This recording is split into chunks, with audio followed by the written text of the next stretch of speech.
तो question number 10 पे आते हैं। क्वेश्चन नंबर 10 क्या है? Two poles of equal heights are standing opposite each other on the either side of the road which is 80 metre wide. दो poles की बात हो रही है। कहता है कि दो पोल्स हैं जिनकी हाइट सेम है, जो कि एक दूसरे के अपोजिट में खड़े हैं। कहाँ पे? एक रोड पे। और रोड की जो विड्थ है वो कितनी है? 80 मीटर। पहले इसको यहाँ पे थोड़ा सा हम समझने की कोशिश करेंगे। देखिए, अगर आप रोड को देखेंगे, सपोज़ रोड कुछ इस तरीके से है और रोड की जो विड्थ है, ये वाली रोड की जो विड्थ है ये कितनी है? 80 metre.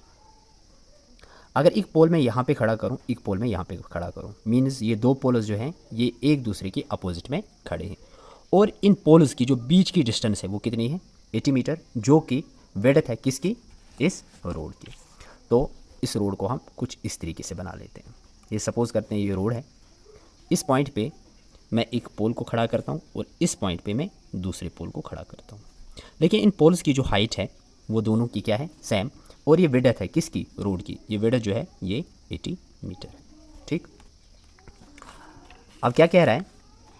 Sides of the road which is 80 metre wide from a point between them on the road. अब इन पोल्स के बीच में आप किसी भी पॉइंट को पिक कर सकते हैं।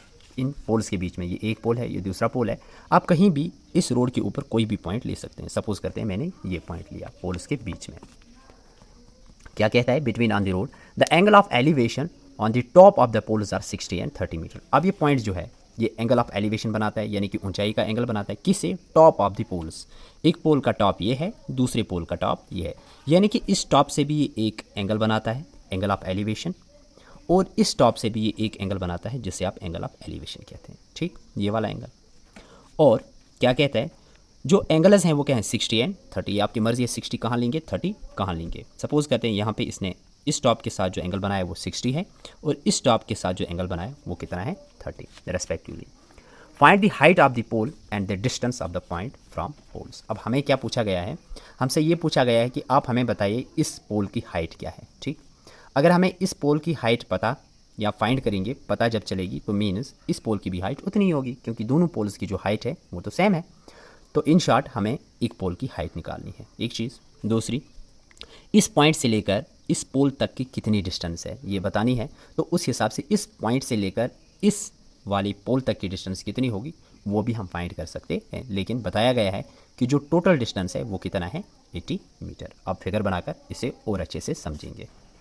तो क्वेश्चन नंबर 10 की ये फिगर है। इस फिगर में हमसे पूछा गया है आप हमें बताइए DE कितना है, means DE is the height of the pole, and AB कितना है, AB is also the height of the pole, but both the heights are same. दोनों पोल्स की जो हाइट है वो क्या है? सेम है। और हमसे पूछा गया है जो पॉइंट है, यहाँ पे हमने नाम दिया ABCD एंड E। जो यहाँ से पॉइंट E है ये इस पोल की कितनी दूरी पे है, यानी कि इनकी डिस्टेंस क्या है और BC की डिस्टेंस क्या है। लेकिन जो टोटल डिस्टेंस है वो हमारे पास कितना है? 80 मीटर। सपोज करते हैं अगर मैं आपसे कहूँ कि यहाँ से लेकर यहाँ तक की जो डिस्टेंस है वो है 60, मीन्स CD जो हमारे पास आया वो कितना है? 60। तो मैं आपसे कहता हूँ कि मुझे बताएं BC कितना होगा। आप जल्दी निकालेंगे। टोटल डिस्टेंस 80 है, 80 में से आप 60 को माइनस कर देंगे, आपकी डिस्टेंस यहाँ पे कितनी होगी? 20। मीन्स अगर ये वाली 60 है तो इसकी डिस्टेंस कितनी होगी? 20 होगी, क्योंकि टोटल 80 है, 80 माइनस 60 इज 20। तो अब ये वाली डिस्टेंस हमें नहीं पता, इस वाली डिस्टेंस को हम यहाँ पे लेट करते हैं, ये हमारी डिस्टेंस है x। जब ये 60 था तो 80 में से हमने 60 को माइनस किया था तभी तो 20 आया था। अब मैंने इसको x रखा है, तो सेम तरीके से यहाँ से 80 में से अब x को माइनस कर देंगे, तो वो डिस्टेंस होगी BC की। ठीक, तो इसकी डिस्टेंस हमने लेट की x और इसकी डिस्टेंस जो रही वो 80 माइनस x रही। क्योंकि अगर हम किसी भी ट्रायंगल को यहाँ पे देखें, चाहे आप EDC को देखें, यहाँ पे तो कोई साइड हमें नहीं पता, और यहाँ से ABC को देखें, यहाँ से भी कोई साइड हमें नहीं पता। जब हम रिलेशन निकालते हैं अननोन अपॉन नोन तो एक साइड हमें पता होती है, लेकिन जब साइड्स नहीं पता होते हैं तो हम लेट करके चलते हैं। हम लेट कहते हैं, हमने लेट किया CD, मीन्स ये हमारे लिए फ़िलहाल के लिए एक नोन साइड बन गया और ये वाला अननोन है। तो इन दोनों के बीच में रिलेशन लगा देंगे, उसके बाद इन दोनों के बीच में हम रिलेशन लगा देंगे, तो दो इक्वेशंस बनेंगे यहाँ पे, दोनों को हम एक साथ सॉल्व करने की कोशिश करेंगे, उसके बाद हमें हमारा रिजल्ट मिल जाएगा। तो क्या लिखते हैं पहले, यहाँ देखें, यहाँ से मैं फ़िलहाल लिखता हूँ जो ED और AB है इनको हम हाइट्स मानते हैं, तो लेट करके लिखते हैं जो AB and DE, let AB and DE are the heights of two poles. ये दो पोल्स की हाइटें हैं, एंड या आल्सो आप लिख सकते हैं या देयरफॉर करके भी लिख सकते हैं, ए बी जो है ये डी ई के बराबर है। ये चीज़ हमें पता है क्योंकि ये क्वेश्चन में गिवन है। आल्सो आप लिख सकते हैं, आपने क्या किया, C B let C D जो है इसको आपने एक्स के बराबर माना है और बी सी को एंड बी सी को आपने 80 माइनस एक्स के बराबर माना है। ठीक, इतनी चीज़ें यहाँ पे हमारी क्लियर हुई जो कि हमने यहाँ पे किया। अब देखें, अब पहले ट्रायंगल को हम यहाँ पे सॉल्व करते हैं। तो लेते हैं पहला ट्रायंगल। इन ट्रायंगल कौन सा लेंगे, ई सी डी, ई सी डी, इस वाले ट्रायंगल को लेके चलते हैं। यहाँ पे देखें, ये वाला साइड हमारा अननोन है और इसको हम फिलहाल नोन मानते हैं। तो अननोन अपान नोन यानी कि ई डी अपान डी सी हम लगा देंगे, ई डी अपान में D C which is equal to, देखिए यहाँ पे एंगल लिखना हम भूल गए। एक एंगल हमारा है 60 और एक एंगल हमारा है 30 डिग्री। आप चाहें इसको 30 माने, इसको 60 माने, ये आपकी मर्ज़ी है। तो एंगल के अपोजिट वाली साइड हमारी परपेंडिकुलर होती है और यहाँ पे 90 फॉर्म होता है। तो इसके अपोजिट वाली साइड हाइपोटेन्यूज मीन्स ये हमारा हो गया बेस। तो रिलेशन क्या लगा, E D upon D C, E D upon D C means perpendicular upon में बेस। तो परपेंडिकुलर अपान में बेस हमारा क्या होता है, 10 और थीटा यानी कि एंगल जो है वो कितना है, 30 डिग्री। अब ई डी तो हमें नहीं पता, ई डी को ऐसे ही लिखते हैं, ई डी अपान में डी सी, डी सी को हमने लेट किया है एक्स, तो डी सी की जगह एक्स लिखते हैं which is equal to tan of 30 की वैल्यू होती है 1 अपान में √3। इन वैल्यूज़ को आप ज़रूर याद करें। तो ई डी की वैल्यू कितनी आ जाएगी यहाँ पे, E D is equal to X into 1 is X upon में √3। तो ई डी की वैल्यू यहाँ पे एक्स अपान में √3 निकली, इसे हम मानते हैं फर्स्ट। एंड दूसरी ट्रायंगल पे आ जाएं आप, दूसरी ट्रायंगल क्या है, ए बी सी। तो हम लिखेंगे in triangle A B C, ठीक है। दूसरी ट्रायंगल ए बी सी है, तो इसमें नोन ये है और अननोन ए बी है। तो ए बी अपान में बी सी करते हैं, ए बी अपान में B C which is equal to, आप देखें ये यहाँ पे एंगल है मीन्स ये परपेंडिकुलर, ये 90 है मीन्स ये वाला हो गया हमारा हाइपोटेन्यूज और ये वाला हमारा हो गया बेस। तो हमने क्या लिखा, ए बी अपान में बी सी, ए बी हमें फाइंड करना है, ए बी अपान में बी सी, इसको हमने नोन माना है।